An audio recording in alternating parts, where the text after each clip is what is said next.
Hey guys, welcome back. In today's video, we are talking about the amount of AMC float, how institutions are increasing their positions, the 100 billion short position, and many more in this video. First, we're taking a look at this.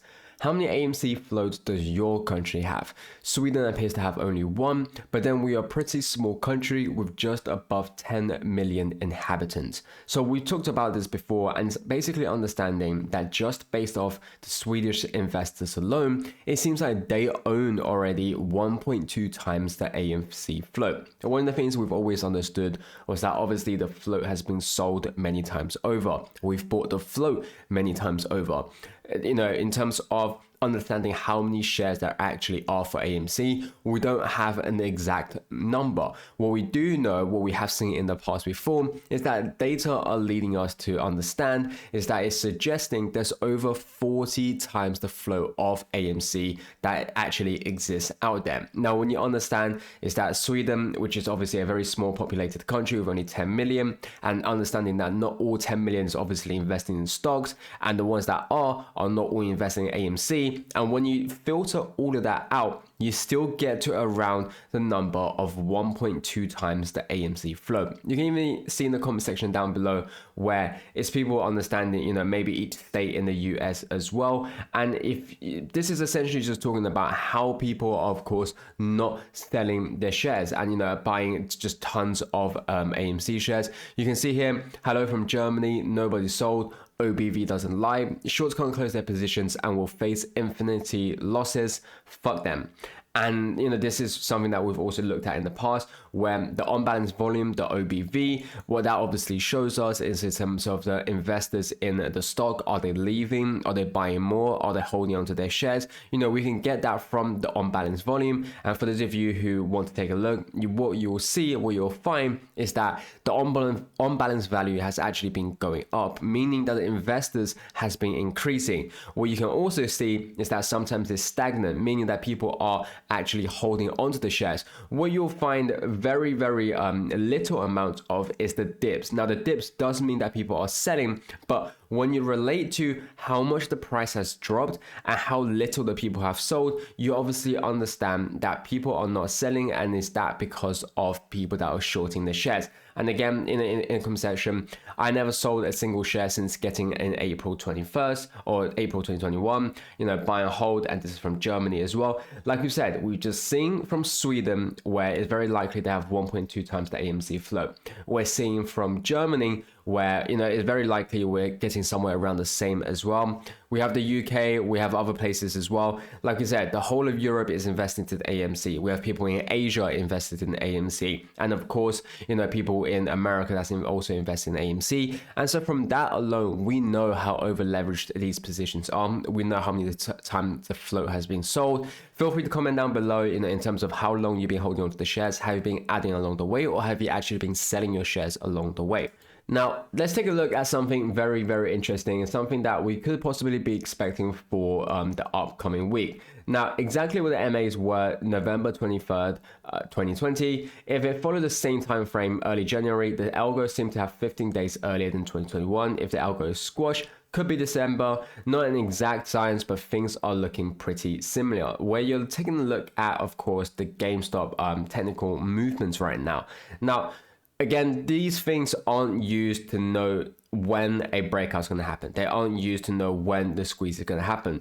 What they can show us is how shorts have obviously showed forms of weakness in the past, and how they're showing the same form of weakness right now. And this is what we're looking at for, of course, GME. The reason why I say this is because something that I find very interesting is, firstly, institutions like the stock. Almost all recent filings shows an increase in their GME positions.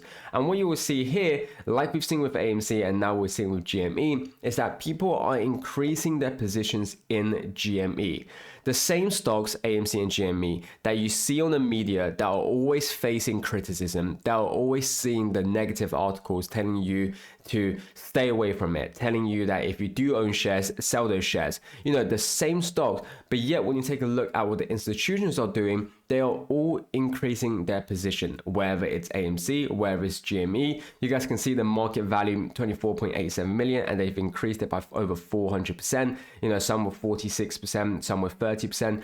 But what it comes down to is that people are actually increasing their position. So how is it that we're seeing articles of, these GME articles, these AMC articles, telling the retail investor to sell, yet we're seeing the institutions to buy in? That's clearly showing they understand the potential, and is why we talked about why we're seeing the chart also building up like this as well. Another thing that's very interesting is seeing this. How did I miss this? But there was 34 5,000 share order blocks on GME dark pool today, which was referring to the end of the last trading week. The first was played at 9:54 a.m. and the last at 4:03. Is this just a coincidence, or is someone, aka the cat, going full throttle on the next phase of the plan? So again, this is very interesting because we just talked about how institutions are increasing their ownership. We talked about how GME is looking like it's ready for a breakout, and now we're seeing people loading up on call shares and how this could be roaring kitty. And there's multiple reasons for why we are suggesting this. Firstly, you have to understand is that the 5,000 share blocks is something that Roaring Kitty has done in the past. Now, bear in mind that this could just be someone who understands that the Roaring Kitty has done this, so he's also replicating the same move. And so just because of this alone doesn't obviously prove that it's Roaring Kitty. But there are factors that obviously increase the possibility, is which what we have talked about with recently, how we know Roaring Kitty has sold all of his positions in Chewy, meaning he has a very big capital available right now. And so it wouldn't be far off if this was actually Roaring Kitty, because this is his signature move of buying into 5,000 share blocks. You know, he does have the cash, and we are ready for a breakout. So like I said, this is something that we would and we should be in terms of expecting what's to come. And is why I said that it's very possible that this upcoming week will be a ton of volatility for AMC and for GME as well. Like I said, when GME goes up, it affects AMC, the vice versa. When AMC goes up, it affects GME, because the short sellers are all mutual. Furthermore, let's take a look at this. An almost 100 billion in securities sold not yet purchased by Citigroup on September 30th, 2024. Now, this is something that is very big, because something that we should already know is that banks are over leveraged in derivative positions, and they are over leveraged in the trillions. This is something that we've covered in the past. This is something that if you looked up the sources, you will find out for yourself as well. It isn't just the data that people have made up. What's even more interesting is obviously something that we talked about, and again, this is for the OG, this is for people who have been here from the very start, is understanding Citigroup has made synthetic shares of AMC. And it's something I always try to say to make sure that people remember this incident where we've seen the Brazilian ADR shares of AMC. And we talked about how in the past they abused offshore shares because that's a way for them to make these synthetic shares.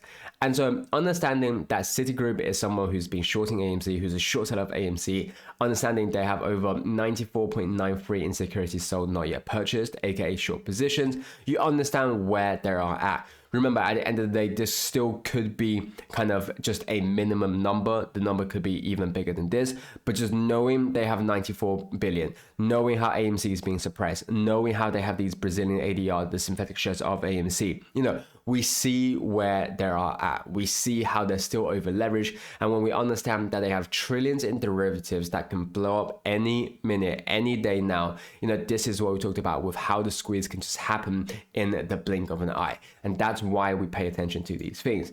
Another thing, this is concerning. So the US full-time employment just dropped by 1 million year over year, posting the 9th consecutive month of declines. So these are the macro factors where they don't directly affect AMC. Now, something that's very interesting is when you see these tech companies that they are laying off all these employees, what you can actually see is how AMC is still keeping the same amount of employees and actually trying to increase. And so firstly, just in terms of a social impact, AMC obviously has that social impact. But the reason why I mentioned this is because the macro economy effect, whilst they don't have a direct effect towards AMC, what they will have is an effect towards the market, towards the value of these assets in which the shorts and institutions are using as collateral. Because not only that, we also have this. The euro swap cash basis has just went negative for the very first time since 1999. Whenever this goes negative, it means that we are experiencing liquidity issues, economic uncertainty, and overall major economic problems. The bubble is about to pop. So like we talked about with employment, which is one indication of the overall economy of the market, we also have the euro swap cash basis, which is again showing the illiquidity. We have the reverse repo, which we talked about in the past. And if you want to even take another look in terms of understanding what people are expecting, Jeff Bezos of Amazon has sold 6 million shares for a total of $1.2 billion. So he's offloaded over $1.2 billion worth of Amazon shares.